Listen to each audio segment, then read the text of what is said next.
No trip to the Washington, D.C. area would be complete without a visit to one of the most famous homes in America, George Washington's Mount Vernon. George Washington inherited the house from his half-brother Lawrence, and really this became his living biography. He added onto the house over the course of the 47 years that he lived here. This was his home, this was his land. He once wrote that there's no estate in United America that's as pleasantly situated as this, and we're inclined to agree when you look at the beautiful view of the Potomac River that he enjoyed and the care that he took in manicuring the lawns and really creating a statement, but also, you know, being true to his roots. He was a Virginia farmer, and that's what he thought of himself first and foremost as a farmer. Let's go check out his fields. That sounds great. Let's see what he's growing today.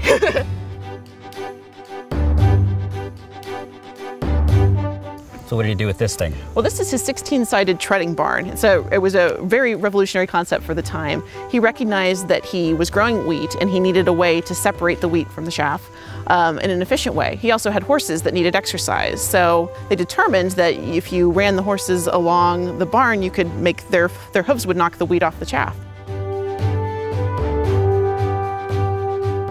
So these are the slaves' quarters. These are the slaves' quarters for the household slaves. So the ones that were working in the kitchen, in the house, assisting the family. Others were living closer to the fields. In all, there were about 400 slaves that lived here during Washington's time. Now, when he died, he did include in his will the freeing of his slaves. However, several of the slaves that were living here on the property were Mrs. Washington's slaves and came down through her family. This is so romantic. Yes, it is indeed. Final resting place of George and Martha Washington side by side. He's right here on the right and she's there on the left. She outlived him by 3 years. Now, That's a lot right. of his family members are buried on property here. There are 30 people buried from the Washington family that are buried here in all, yes. It is so peaceful out here. There's so much land, yet we're so close to D.C. How do you get here from D.C.?